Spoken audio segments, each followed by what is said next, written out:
आज हम अवकल समीकरण का अध्ययन करेंगे। अवकल समीकरण वह समीकरण होता है जिसमें स्वतंत्र चर x, जैसे यहाँ पर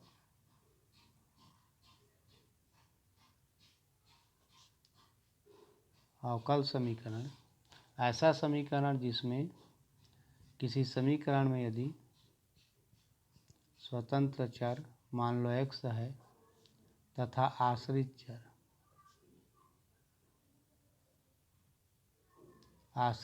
y है के अतिरिक्त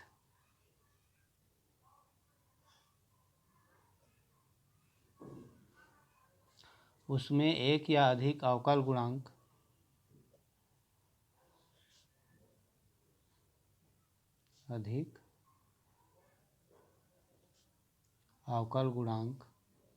जैसे dy/dx हो गया, d2y/dx2 हो गया आदि हों, और तो उसे हम अवकल समीकरण कहेंगे।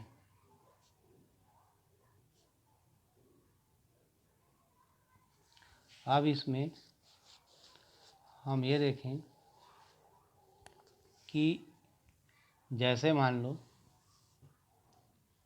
dy/dx बराबर cos x plus sin x, या dy/dx plus x cos x बराबर 0, या d2y/dx2 plus 6 dy/dx plus 9y बराबर e⁴ है। इस प्रकार से जो समीकरण है ये सब अवकल समीकरण है। अब इस अवकल समीकरण के भी उसके अलग अलग प्रकार, जैसे साधारण अवकल समीकरण, तो साधारण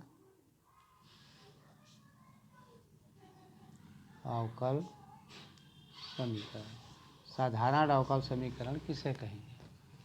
तो वे समीकरण जिनमें केवल एक स्वतंत्र चर हो, इसमें केवल एक स्वतंत्र चर हो और इस स्वतंत्र चर के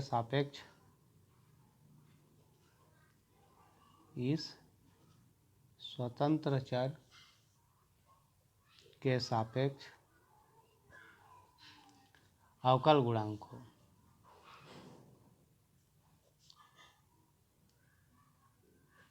तब इसे हम साधारण अवकल समीकरण कहेंगे। अब इसमें साधारण अवकल समीकरण में जैसे एक स्वतंत्र चर हो गया और उसके सापेक्ष एक अवकल गुणांक है ना। अब इस साधारण अवकल समीकरण के बाद इसमें अवकल समीकरण की कोटि और घात, ये दो चीज़ हैं। तो अवकल समीकरण की कोटि और घात के लिए देखें, यह मुख्यतः पूछा जाता है उसमें अवकल समीकरण की कोटि और उसका घात। तो अवकल समीकरण की कोटि, किसी अवकल समीकरण की कोटि उसमें आने वाले उच्चतम अवकल गुणांक, किसी अवकल समीकरण की कोटि जो होती है वह उसमें आने वाले उच्चतम अवकल गुणांक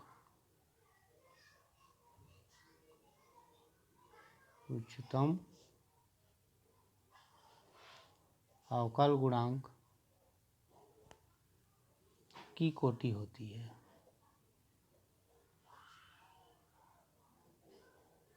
जैसे मान लेते हैं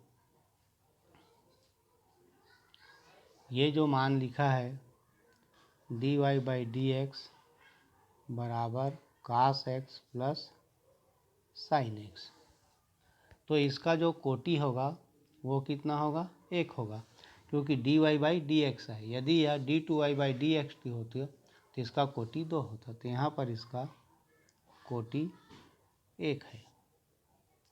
जैसे यहाँ पर d2y by dx2 plus 6 dy by dx plus 9y बराबर e की घात 4x है। तो इसका कोटि कितना होगा? इसका कोटि हो जाएगा कितना? 2। क्या है? अवकल समीकरण की कोटि, उसमें उच्चतम अवकल गुणांक।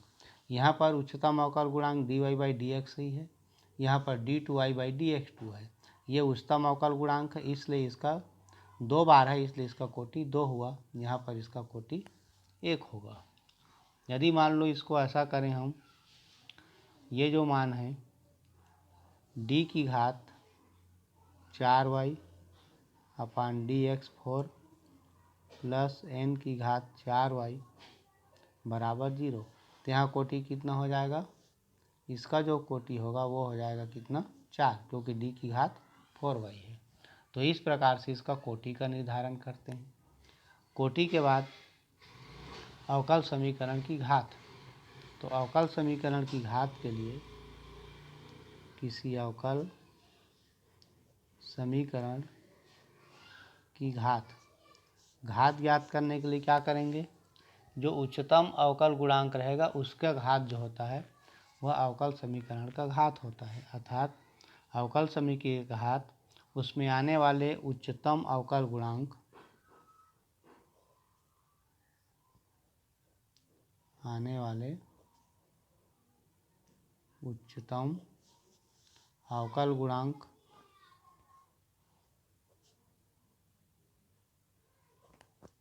अवकल गुणांक की घात, यही जो होता है उस अवकल समीकरण का घात कहलाता है। जैसे यहाँ पर dy बाई, उदाहरण देखते हैं, जैसे dy बाई dx पूरे की घात 2 है plus 8 dy by dx plus 5y बराबर 0। तो यहाँ पर इसका घात कितना हो जाएगा? यहाँ उच्चतम अवकल गुणांक क्या है? dy बाई dx ही है, और उसका घात कितना है? 2 है। तो यहाँ पर घात हो जाएगा कितना? 2 हो जाएगा। जैसे d3y अपान dx3 प्लस y बराबर 0। यहाँ पर उच्चतम अवकल गुणांक d3y अपान dx3 है। अब इसका घात कितना है? 1 ही है, इसलिए यहाँ पर इसका इस अवकल समीकरण का घात हो जाएगा कितना? 1 हो जाएगा। तो इस प्रकार से इस घात के मान को ज्ञात किया जा सकता है। अब इसमें घात ज्ञात करने के लिए और भी देख सकते हैं इसमें, जैसे d2y upon dx2 minus 3 dy by dx plus 7 बराबर 0। इसका घात कितना होगा?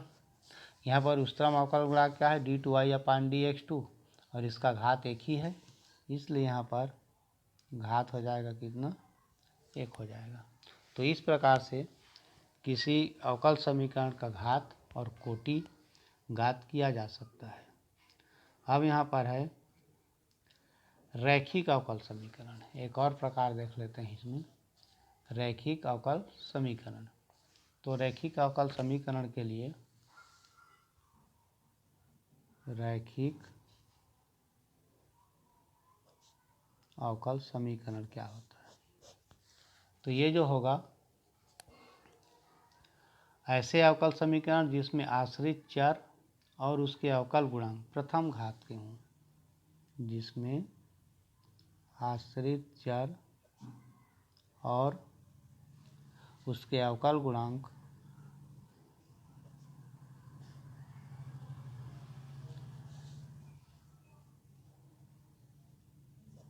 क्या हों? प्रथम घात के,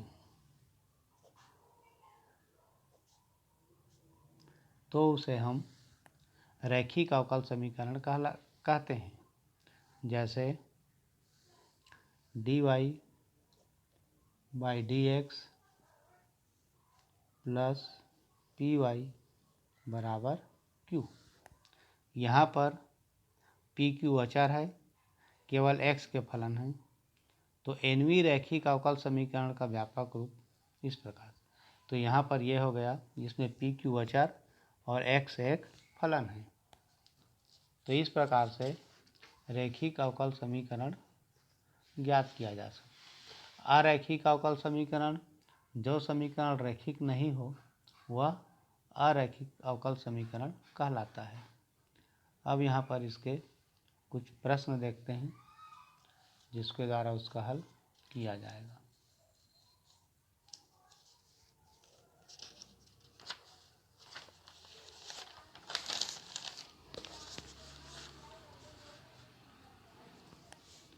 जैसे यहाँ अब इसी से संबंधित कुछ सवाल देख लेते हैं। जैसे अवकल समीकरण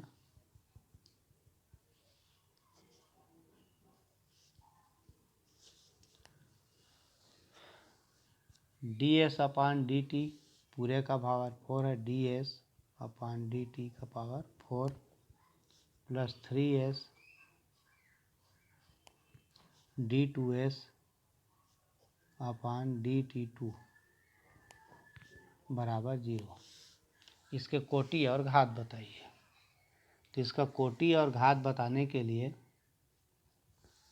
अब यहाँ पर हम देखें कि इसका कोटि क्या होगा और घात क्या होगा। तो इसका कोटि क्या होगा, कोटि किसको बोलते हैं, उच्चतम अवकल गुणांक। तो यहाँ पर उच्चतम अवकल गुणांक क्या है, d2s अपान d2 है। तो इसका कोटि कितना हुआ, इसका कोटि हुआ यहाँ पर उच्चतम अवकल गुणांक ये होगा d2s अपान dt2। यहाँ पर ds अपान d2 है, 2 बार है, इसलिए इसका कोटि हो गया कितना, 2। और जो उच्चतम अवकल गुणांक रहेगा उसका घात कितना है, तो यहाँ पर घात इसका एक ही है, इसलिए इसका घात हो जाएगा कितना, 1 हो जाएगा। तो इस प्रकार से इसका कोटि और घात का निर्धारण कर सकते हैं। इसी प्रकार दूसरा देखते हैं, d2y अपान dx2 पूरे का पावर 2 है plus cos dy by dx बराबर 0। इसका कोटि और घात, तो यहाँ पर इसका कोटि और घात का निर्धारण करना है। तो कोटि क्या होगा, उच्चतम अवकल गुणांक यहाँ है d2y अपान dx2। तो इसका कोटि कितना हो गया, 2 हुआ। और d2y अपान dx2 का घात कितना है, 2 है। इसलिए यहाँ पर हमें यह भी देखना है कि कोटि 2 होगा, लेकिन घात के लिए dy बाई dx यहाँ पर बहुपद के रूप में नहीं है।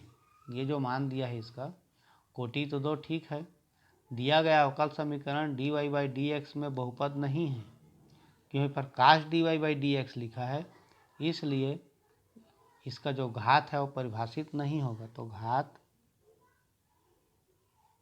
परिभाषित नहीं है होगा। इसमें कुछ और मान है जिसके घात परिभाषित नहीं होते, जैसे यहाँ पर है। इसी प्रकार ये जो प्रश्न है, y की घात m है plus y2 plus e to the power y dash बराबर 0। इसमें जब हम मान देखें तो ये y की घात 3 है। इस प्रकार से जैसे एक क्वेश्चन देखते हैं, y का पावर यहाँ पर दिया है 3, इस प्रकार plus y square plus e to the power y dash बराबर 0। इसका कोटि और घात बताना है। तो कोटि ज्ञात करने के लिए उसमें उच्चतम अवकलज जो है, उच्चतम अवकलन गुणांक क्या है, ये है इसका मतलब हुआ d3y अपान dx3 हो गया। इसका मतलब यही होगा। तो कुल मिला के इसका जो कोटि हो गया वो कोटि हो गया इसका 3, कोटि 3 है। और घात जो होगा dy बाई dx, तो dy बाई dx में बहुपद नहीं है, इसलिए इसका घात परिभाषित नहीं होगा। तो घात इसका परिभाषित नहीं होगा।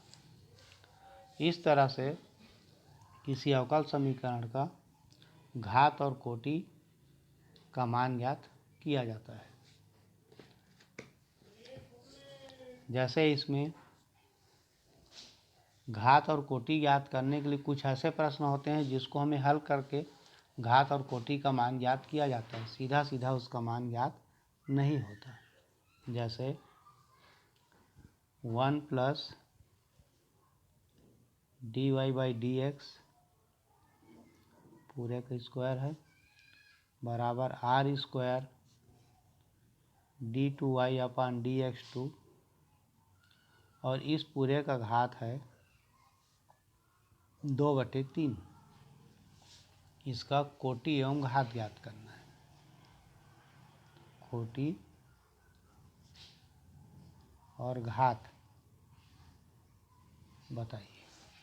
तो कोटि और घात ज्ञात करने के लिए हम ये देखें, यहाँ पर ये जो मान दिया गया है अवकल समीकरण, उसमें कर्णी चिन्ह को पहले हटाएं। कर्णी चिन्ह को हटाएं मतलब यहाँ घात 2/3 है, तो ये 2/3 को हटाने के लिए हम क्या करेंगे, यहाँ पर घात दोनों तरफ का घात 3 कर दें। जैसे 1 प्लस dy/dx इसका घात 2 दिया है और इसको कर दें घात 3 बराबर ये r² d2y/dx2 है। इसका घात दिया है कितना 2/3, तो इसको भी घात कर दें 3। अब क्या हो गया, ये हो गया 1 प्लस dy/dx का वर्ग है यहाँ और इसका यह घात 3 बराबर, अब उसका घात 3 किए तो यहाँ पर जो मान होगा ये देखें हम, ये 3 और 3 कट गया तो यहाँ बचा वर्ग यहाँ पर, तो ये हो गया इस प्रकार से r² d2y/dx2 ये हो गया इतना। अब इसको क्या कर सकते हैं हम, इधर हो गया 1 प्लस dy/dx का स्क्वायर और ये पूरे का कितना है 3 बराबर r की घात हो गया 4 और d2y/dx2 इसका घात हो गया 2। अब यहाँ से हम इसका कोटि और घात आसानी से पहचाना जा सकता है, क्योंकि यहाँ पर उच्चतम